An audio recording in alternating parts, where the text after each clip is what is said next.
Hello everyone, welcome to our channel Education Hotspot, and here in this video we are going to continue the important topic for MSO 001 examination. हम यहाँ fast track वे में important topic की just revision कर रहे हैं. हम कोई बहुत डिटेल में मैं हर वीडियो में बता रही हूँ, थोड़ा जल्दी बोल देती हूँ कि हम लोग यहाँ पे कोई डिटेल में 500,000 वर्ड पे डिस्कशन नहीं कर रहे हैं. ये टॉपिक मैं ऑलरेडी कहीं ना कहीं करा चुकी हूँ, बट लास्ट मोमेंट पे आपके माइंड में ये टॉपिक्स रह जाएं और अगर आपने पुरानी वीडियोस देख ली है तो एक बार ये सारी चीजें रिकॉल हो जाए, इसलिए मैं एक फास्ट ट्रैक वे में, कंसाइज वे में, बहुत शॉर्ट में कंटेंट आप लोगों के पास दे रही हूँ. डिटेल वीडियोस के लिए आप लोग पुरानी वीडियोस देखिए यूट्यूब पे, पेड क्लास के स्टूडेंट पेड क्लास वाली वीडियोस ऐप पे देखेंगे. और अभी भी 1.5 दिन का समय आप लोगों के पास बचा हुआ है, सो प्लीज डोंट स्टिक और वेट फॉर दीज वीडियो कि सिर्फ यही वीडियो पढ़ के काम चल जाएगा. नहीं चलेगा, ट्रस्ट मी. पुरानी वीडियोस देखनी ही पड़ेगी, डिटेल में टॉपिक्स को करना ही पड़ेगा. वहां बहुत आसान शब्दों में आपको बहुत सारे टॉपिक्स कवर कराए हुए हैं. सो आई रिक्वेस्ट कि आप प्लीज वो सारे कंटेंट भी देख लें. यहाँ पे हम बात करते हैं अगले टॉपिक की, स्ट्रक्चरलिज्म एंड पोस्ट स्ट्रक्चरलिज्म. अब मैंने इसको इस डिफरेंस फॉर्म में, टेबलर फॉर्म में आपको समझाने की कोशिश की है. सोशियोलॉजी को पढ़ने के बहुत सारे पर्सपेक्टिव होते हैं, जैसे कि इवोल्यूशनरी पर्सपेक्टिव, जो शुरुआती थिंकर थे, हर्बर्ट स्पेंसर वगैरह की बात. कॉन्फ्लिक्ट, जिसमें कार्ल मार्क्स आते हैं. फंक्शनलिज्म है, माइल दर्कीम वगैरह से रिलेटेड है. इसी तरीके से आपका सिंबॉलिक इंटरेक्शनिज्म, जीएच मीड वगैरह वाला है. यहाँ पे आपका structuralism and non post structuralism का कंसेप्ट है. स्ट्रक्चरलिज्म जब एक वर्ड होता है तो जैसे देखिए इंग्लिश जो होता है उसका एक सेंटेंस होता है, subject plus verb plus object लिख के आप एक सेंटेंस बनाते हो, राइट. तो स्ट्रक्चर वे में आप लिखते हो. अब वही आप इंटरचेंज कर दोगे तो उसका कोई मीनिंग नहीं निकल के आता है. तो ये जो स्ट्रक्चरलिज्म है ये हमने लिया लिंग्विस्टिक, लैंग्वेज से ही डिराइव किया था ये कंसेप्ट और इसे सोशियोलॉजी में अप्लाई किया था. तो इसको लैंग्वेज में जो यूज कर रहे थे वो फर्डिनेंड सॉसर यूज कर रहे थे. उसके बाद क्लाउड लेवी स्ट्रॉस ने इसको सोशियोलॉजी में भी यूज किया था, इस कंसेप्ट ऑफ स्ट्रक्चरलिज्म को, कि सोसाइटी भी कुछ चीजों से मिलकर बनी है, सोसाइटी में भी चीजों के स्ट्रक्चर हैं. और फंक्शनलिज्म यही कहता है ना कि हर पार्ट का सोसाइटी के अलग अलग फंक्शन है दैट दे आर परफॉर्मिंग. तो वही चीज है स्ट्रक्चरलिज्म, मतलब बहुत डिफरेंट स्ट्रक्चर में सोसाइटी अरेंज है और अगर वो स्ट्रक्चर में इम्बैलेंस आएगा तो चीजों में भी इम्बैलेंस आ जाएगा. तो सोसाइटी डिफरेंट पार्ट में डिवाइडेड है. तो ये क्या कहता है कि स्ट्रक्चर, ये कहता है स्ट्रक्चरलिज्म का पर्सपेक्टिव कंसेप्ट ये कहता है कि इट इज स्टेबल, और जो एक स्ट्रक्चर और सिस्टम के through things are working. Firstly this concept was there in the linguistic. We derive this, we use this from the linguistic concept. इसको लैंग्वेज में यूज, लिंग्विस्टिक में यूज किया जा रहा था, बट हमने इसे सोशियोलॉजी में भी यूज करा कि हर चीज का अपना एक स्ट्रक्चर होता है. There are certain universal principle and binary opposition. Binary opposition क्या होता है कि दो फैक्ट हैं किसी चीज के, जैसे कि दिन है तो रात है, राइट. पैटर्न अपोजिट वर्ड याद करते हैं ना हम, कि काला गोरा दिन रात. तो देयर आर कॉन्ट्रारी थिंग्स, आपके पास दो अपोजिट चीजें हैं, राइट. सच है तो झूठ है. तो बाइनरी अपोजिशन मतलब दो चीजें बिल्कुल अपोजिट फॉर्म में एग्जिस्ट करती हैं. लेकिन बहुत से लोगों ने इस कंसेप्ट को क्रिटिसाइज भी करा कि हर दो चीजों के बीच में भी एक चीज ठीक होती है. आप सही और गलत कह रहे हो, बट हाँ कोई चीज गलत हो सकती है लेकिन उसमें कुछ सही पार्ट भी हो सकता है. वो गलत चीज के पीछे का कारण भी हमें जानना चाहिए. तो आगे जाके लोगों ने इस बाइनरी अपोजिशन के कंसेप्ट को क्रिटिसाइज भी किया कि जो सिक्के के दो पहलू सिर्फ देखना बंद करो, सिक्का खड़ा हो जाए तो, लाइक से फॉर एग्जाम्पल, ठीक है. तो ये चीज यहाँ पे बात की गई बाइनरी अपोजिशन, लेकिन बाद में इस चीज को क्रिटिसाइज भी करा जो पोस्ट स्ट्रक्चरलिज्म वाले लोग करते हैं. ये सिस्टमैटिक और साइंटिफिक अप्रोच होती है. सिस्टम में ऑब्वियसली सिस्टम की बात करिए, स्ट्रक्चर में बनी है. साइंटिफिक मतलब कॉज एंड इफेक्ट वाली चीजों पे बेस होती है. और ये क्या कहती है कि एक सिंगल ट्रुथ है, किसी भी चीज का एक सिंगल ट्रुथ है, मतलब ऑब्जेक्टिव मीनिंग है. या तो कोई चीज सच है या तो कोई चीज झूठ है. या तो आप कह रहे हो कि इस तरीके से ये चीज है या डिफरेंट तरीके से, अपोजिट तरीके से है उसके, जो बाइनरी अपोजिशन मैंने बोला. तो जब किसी चीज के लिए एक सिंगल ट्रुथ की बात करते हो which is true for all, which is universal, तो उसको ऑब्जेक्टिविटी कहते हैं, राइट. वो कंसेप्ट क्या होता है, ऑब्जेक्टिविटी, कि ऑब्जेक्टिव वे में एक ही आंसर होगा. जैसे एमसीक्यू 4 है तो सबके लिए एक ही आंसर होगा, बट हाँ सब्जेक्टिव वे में आप उसको डिफरेंट तरीके से रिप्रेजेंट कर सकते हो. तो ये क्या होता है, स्ट्रक्चरलिज्म ऑब्जेक्टिव वे में होता है. इससे रिलेटेड थिंकर जो है वो Ferdinand Saussure, Claude Levi Strauss, Barthes. अच्छा, बार्थ दोनों में जाते हैं, बट बार्थ का जो शुरुआत का वर्क था उसमें वो स्ट्रक्चरलिज्म पे काम कर रहे थे, बट बाद में उनके जो वर्क देखे गए उसमें देखा गया कि वो पोस्ट स्ट्रक्चरलिज्म से रिलेटेड बातें कर रहे थे. बहुत शॉर्ट में बता रही हूँ, डिटेल ऑलरेडी कवर्ड है. तो यहाँ पे हम एक ओवरव्यू में आपको दे रही हूँ इस टॉपिक का. जब भी पोस्ट लग जाए किसी चीज के साथ, स्ट्रक्चरलिज्म के साथ पोस्ट लग गया, तो मीन्स द कंसेप्ट जहां पे लोगों ने स्ट्रक्चरलिज्म की चीजों को क्रिटिसाइज करना स्टार्ट कर दिया. पीपल आर सेइंग कि नहीं ऐसा नहीं है, सिर्फ एक ही चीज, मतलब लेफ्ट एंड राइट वाले कंसेप्ट नहीं होता, एक इन बिटवीन चीजें भी होती हैं. हर वक्त आप बाइनरी अपोजिशंस में से दो में से एक चीज को चूज नहीं कर सकते हो. या एक चीज स्ट्रक्चर में होती है बट उसमें कुछ ना कुछ आपका एग्जिस्ट करती है, वो चीज बदलती रहती है with the passage of time. Stable नहीं है, फिक्स नहीं है। आप स्ट्रक्चरलिज्म में तो कहते थे एक स्ट्रक्चर है जो फिक्स रहेगा, बट सोसाइटी में it is not like that. Language में तो ठीक है, सब्जेक्ट होगा, वर्ब होगी, ऑब्जेक्ट होगा। जब आप सोसाइटी में लेके उसको फिट करने की कोशिश कर रहे हो तो it is not always true, because society keeps on changing, dynamics change होते रहते हैं। तो ये स्टेबल नहीं है, ये इंटरप्रेटर पे डिपेंड करती है स्ट्रक्चर से ज़्यादा कि किस तरीके से उसको इंटरप्रेट किया जा रहा है। प्लस ये स्पेसिफिक कंटेक्स्ट में यूज़ होती है जिसमें सब्जेक्टिव चीज़ें इंटरप्रेटर के अकॉर्डिंग रहेगी ना, तो हर पर्सन अपने अपने अकॉर्डिंग चीज़ों को इंटरप्रेट करेगा। प्लस ये क्रिटिकल भी होती है, यहाँ पे आप क्रिटिसाइज कर रहे हो स्ट्रक्चरलिज्म के कंसेप्ट को, और यहाँ पे आप कह रहे हो कि एक चीज़ के मल्टीपल ट्रुथ भी हो सकते हैं।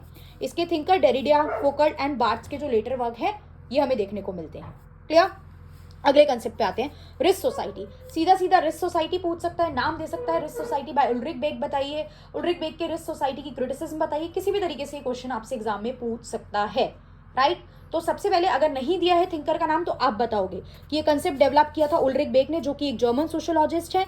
इन्होंने इसको अपनी बुक, इसका जिक्र अपनी book risk society towards a new modernity, याद कर लो अभी, इनकी बुक का नाम भी रिस्क सोसाइटी था, risk society toward a new modernity, जो 1986 में आई थी, उसमें इन्होंने इसका जिक्र किया।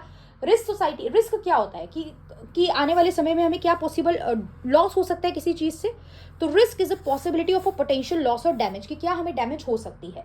उल्रिक बेक कहते हैं कि जो पुरानी सोसाइटी थी वहां पर रिस्क जनरली नेचुरल होता था, by the act of God, disaster, natural calamity आना। बट आज की जो मॉडर्न एडवांस सोसाइटी है, जो technology is there, science is there, वहां पर रिस्क मैन मेड होती है। Humans are the people who are responsible for the different kind of environment, political, social, इन सब रिस्क के लिए ह्यूमन बीइंग आर रिस्पॉन्सिबल। क्यों? Because societies are changing from the industrial to the modern time. पहले सिर्फ production की बातें हो रही थी, लेकिन आज की डेट में उन प्रोडक्शन से एसोसिएटेड रिस्क को मैनेज करने की भी बात होती है। आप देखते हो आज की डेट में डिफरेंट डिफरेंट टाइप के इंश्योरेंस आ चुके हैं। Life insurance is a very common form of insurance था, but vehicle insurance, house insurance, कुछ डिजीज है उससे इंश्योरेंस, तो कोई सामान भी आप ले रहे हो, इवन हम लोग फोन परचेज कर रहे हैं साथ में इंश्योरेंस आता है। तो हर चीज के फ्यूचर में होने वाले लॉस से बचने के लिए हम लोग पहले से ही उस रिस्क को मैनेज करने की कोशिश कर रहे हैं।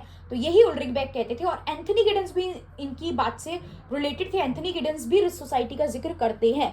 जो एंथनी गिडन्स का मॉडर्निटी का मैंने क्वेश्चन ऑलरेडी आपको कराया हुआ है, तो वो भी रिस्क सोसाइटी की कहीं ना कहीं बात करते हैं। तो अगर उनका नाम आ जाए तो भी आपको डरने की जरूरत नहीं है, आप चाहो तो इसी को फोल्ड मोल्ड करके प्रेजेंट कर सकते हो। क्लियर? ये शिफ्ट होता है from industrial to new era, ऐसे एरा में जिसमें टेक्नोलॉजिकल एडवांसमेंट है, मॉडर्निटी है। फिर आप एक एक करके इनके फीचर्स को प्रेजेंट कर सकते हो। ये मैंने बस हेडिंग लिखी है, आप लोग डिटेल में एक्सप्लेन करोगे। Shift from industrial society to risk society. Ulrich Beck explained that how the industrial societies are shifting towards the risk society. Earlier, the risk was due to the nature of God, due to the natural fact, but now the risks are due to the technological advancement and man-made factor. Clear? Again, अगला topic I गया ये man-made risk.